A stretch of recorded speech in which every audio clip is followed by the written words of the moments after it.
public through the IPO process in the next few years. Both in business and in the IPO process, our reality on what is possible has expanded considerably. Our context as to business in the IPO process has taken quantum leaps.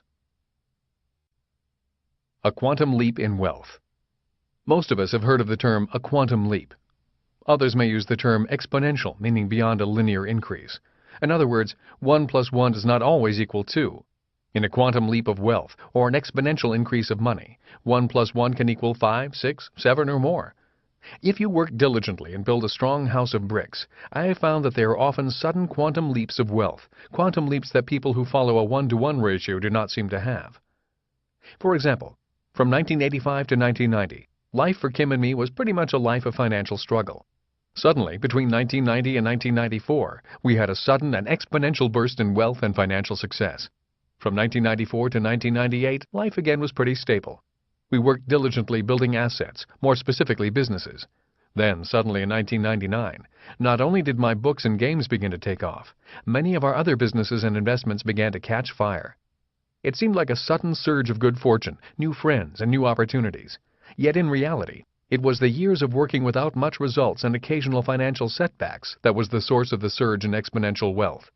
The reason this happens is because the value of assets often increases exponentially while the value of your labor only increases incrementally.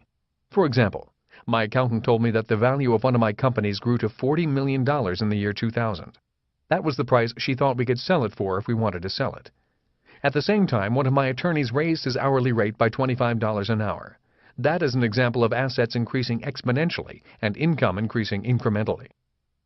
When I look at the success of Rich Dad Poor Dad and our company richdad.com, much of our current success is due in large part to my failures of the past. Sharon and Kim also had their setbacks, disappointments in business, and yet those setbacks became the lessons learned that contribute to our combined success today. I mention all this as a way of encouraging you to keep going, even though you may encounter some setbacks along your life's path. If you will learn from each setback, rather than blame or make excuses, your wealth of knowledge will increase. If you steadily work to be more and more generous, work to serve more and more people, work to increase your leverage ratios, I am quite certain that you too will experience these sudden bursts, quantum leaps, or exponential jumps in wealth. Going back to the stories that Rich Dad liked so much, it seems that even turtles can be pushed along with a sudden gust of tailwind. The power of networks. I came across a law known as Metcalfe's law that partially explains the quantum leap or exponential burst of wealth. Robert Metcalfe is one of the founders of 3Com, the company that brought you the Palm Pilot. His law states that the economic power of a business is the square of the number in the network. Stating it more clearly is the story of the fax machine. In my early days at the Xerox Corporation, we were tasked at selling fax machines. The problem in the early 1970s was that very few people had fax machines and even fewer people knew what they did. Since there were so few fax machines, their economic value was low. Yet as time went on and more people used them, there was a sudden burst in their popularity. Today, most of my friends have fax machines in their homes as well as their businesses. So Metcalfe's law is this. If you have only one fax machine, your economic value is 1, according to the formula of 1-to-1 squared. But the moment you have 2 fax machines, the economic value of the network does not go up linearly. It increases in a quantum fashion. The moment you have a second fax machine, the economic value goes up to 4, not 2. 1 to 2 squared equals economic value of 4. With 10 fax machines in the network, there is an economic value of 100. After understanding Metcalfe's law, the law of networks, I knew why network marketing organizations offer such a powerful tool to average people like you and me. Applying Metcalfe's law to a network marketing business, you begin to see the power of this form of business. Today, when I talk to people who are worried about their retirement or their mutual funds in their retirement account, I often recommend they add to their portfolio a network marketing business. I say to them, if you really follow the lessons taught by some of the network marketing businesses, and you build a solid business with solid people in your network, you will find that business to be far more secure than the mutual funds found in your retirement fund.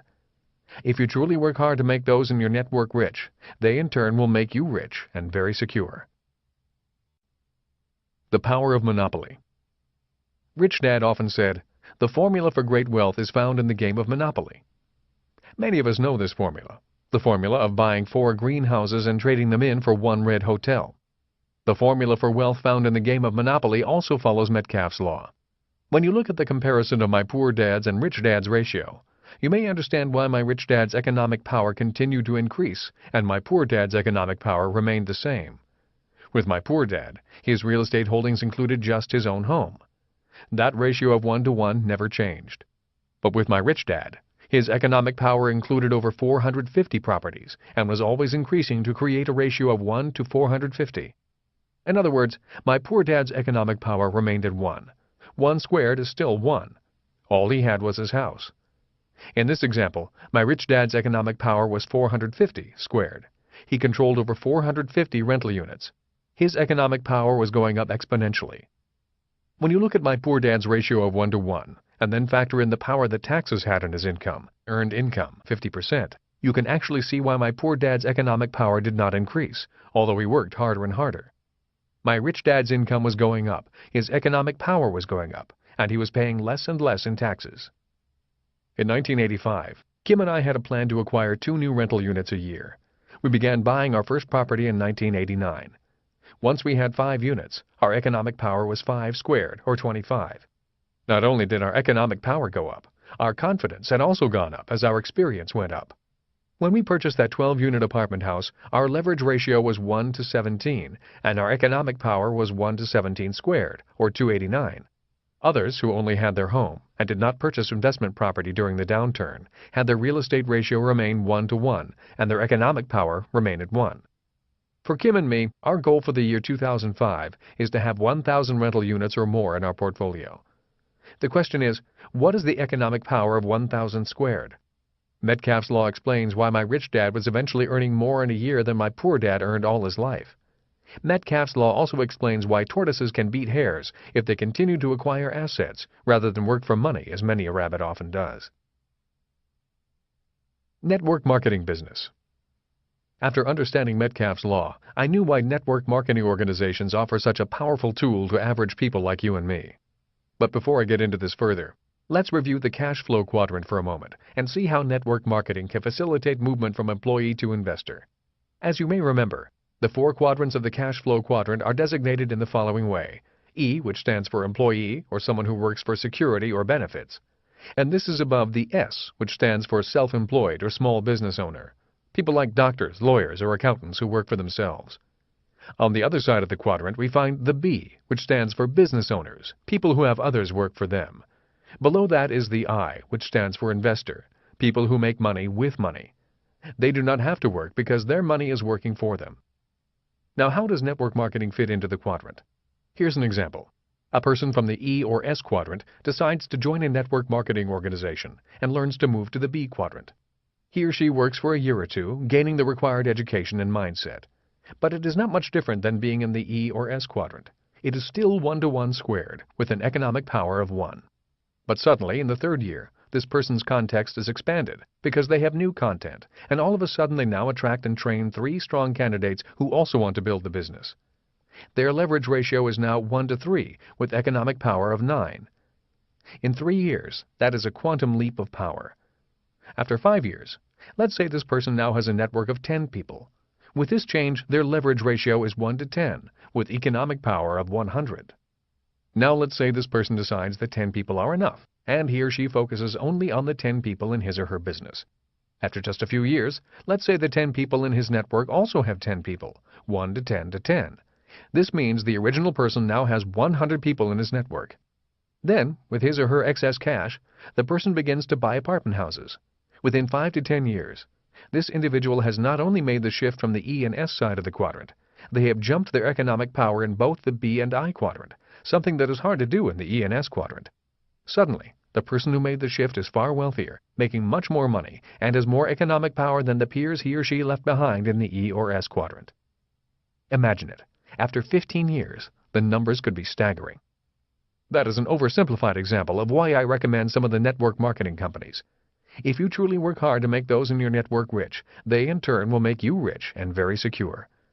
In my mind, a network marketing business is far more secure than the stock market because you are counting on people you have grown to love and trust, and all of you are harnessing the power of Metcalfe's law, the law that measures the power of networks.